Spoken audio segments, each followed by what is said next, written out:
నెల్లూరు నగరంలోని జనసేన పార్టీ కార్యాలయంలో దుగ్గశెట్టి సుజయబాబు ఉమ్మడి నెల్లూరు జిల్లా నియోజకవర్గాల ఇన్ఛార్జీలు, రాష్ట్ర కమిటీ సభ్యులు, నగర కమిటీ సభ్యులు ఆధ్వర్యంలో మీడియా సమావేశం నిర్వహించారు. ఈ సందర్భంగా వారు మాట్లాడుతూ కల్లుపోయిన వైఎస్ఆర్సీపీ నాయకుడు జగన్మోహన్ రెడ్డి మాట్లాడుతున్న మాటలు విడ్డూరంగా ఉందని తెలిపారు. కల్లుపోయిన వైఎస్ఆర్సీపీ నాయకులు గత సంవత్సర ఏడాది పాలనలో ఎన్నెన్నో అభివృద్ధి పనులు చేస్తే కూడా ఇక ప్రభుత్వంలో వచ్చి సంవత్సరమైన తర్వాత కూడా ఇప్పటికీ మీరు సాధించింది ఏమీ లేదంటూ ఎద్దేవా చేస్తున్న కొంచెం మంది మంత్రులు కానీ వైఎస్ఆర్సీపీ మాజీ మంత్రులు కానీ అదేవిధంగా వైఎస్ఆర్సీపీ అధినేత శ్రీ జగన్ రెడ్డికి కానీ కనువిప్పు చేసే విధంగా ఈరోజు మా రాష్ట్ర జనసేన పార్టీ కార్యాలయం ఈరోజు మేము సంవత్సర కాలంలో పవన్ కళ్యాణ్ గారి సారథ్యంలో ఎన్ని పనులైతే మేము ఇక్కడ ఆంధ్ర రాష్ట్రంలో గత సంవత్సరం రోజుల్లో మేము చేసామనే దానికి తార్కాణంగా ఒక పుస్తకాన్ని అయితే రిలీజ్ చేశారండి. ఎందుకంటే గత 11 సంవత్సరాల పాటు ఎంతో అవిశ్రామ శ్రమతో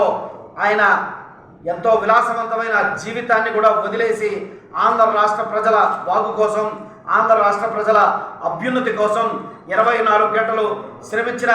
ఏకైక వ్యక్తి నాకు తెలిసి ఈ రాష్ట్రంలో కాదు, ఈ దేశంలో కాదు, ఈ ప్రపంచంలో కూడా ఉన్న ఏకైక వ్యక్తి మా నాయకుడు శ్రీ పవన్ కళ్యాణ్ గారు. ఎందుకంటే మనం గతంలో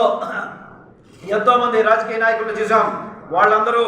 సినిమా యాక్టర్లను చూసాం, వాళ్ళందరూ 5 పదులు కానీ 6 పదులు కానీ దాటాక సినిమా దశలో చరమాంకంలో చేరుకున్న తర్వాత తర్వాత రాజకీయాల్లోకి వచ్చి మేము షేడౌట్ కాకూడదని చెప్పి ఉద్దేశంతో రాజకీయాల్లోకి వచ్చిన వాళ్ళని చూసామే. కానీ ఎంతో టాప్ హీరోగా సినీ రంగంలో ఉండి కూడా ప్రజల చేత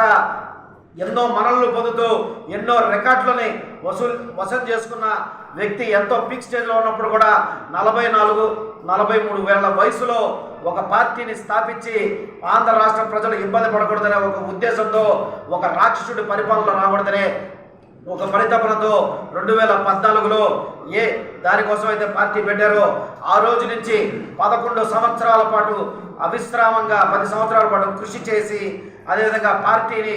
ముందంజలోకి తీసుకొచ్చి తర్వాత ఎన్ని స్థానాలు పోటీ చేస్తే 21 స్థానాల్లో మేము ఆంధ్రప్రదేశ్ రాష్ట్రంలో కూటమి ప్రభుత్వంలో ఓ పక్క భారతీయ జనతా పార్టీతోటి, ఓ పక్క తెలుగుదేశం పార్టీతోటి జత కలిసి 21 స్థానాలు మేము తీసుకొని పవన్ కళ్యాణ్ గారు పోటీ చేస్తే 21 స్థానాల్లో ప్రపంచంలోనే ఏ రాజకీయ పార్టీ లేనటువంటి గెలుపు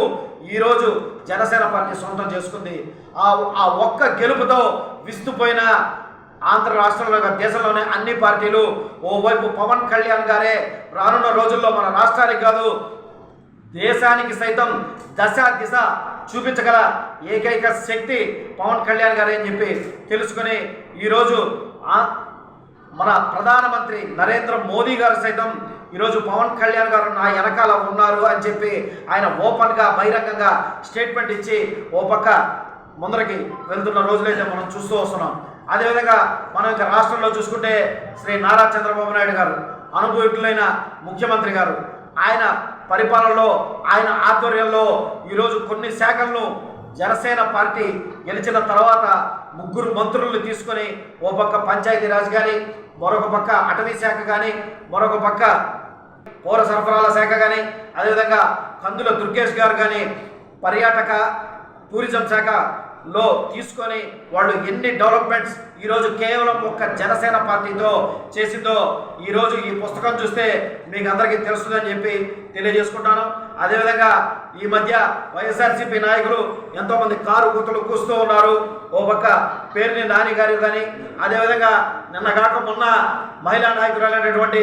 శ్రీ శ్యామల గారు ఏదో డిప్యూటీ సీఎం పవన్ కళ్యాణ్ గారు కనిపించి అమ్మా ఎన్ని పనులు చేశారో, ఎంత అభివృద్ధి చేశారో ఒక్కసారి కళ్ళకు కట్టి ఒకసారి వచ్చి చూడమ్మా, కేవలం మీ నాయకుడు జగన్మోహన్ రెడ్డి యలహంక ప్యాలెస్ని వదిలి సంవత్సరంలో కేవలం 4 సార్లు మాత్రమే ఈ రాష్ట్రానికి వచ్చి ఆయన ఉరికి చాటుకునే దానికి మాత్రమే తప్ప ఇక దేనికి పనికి రాకుండా పోయాడు.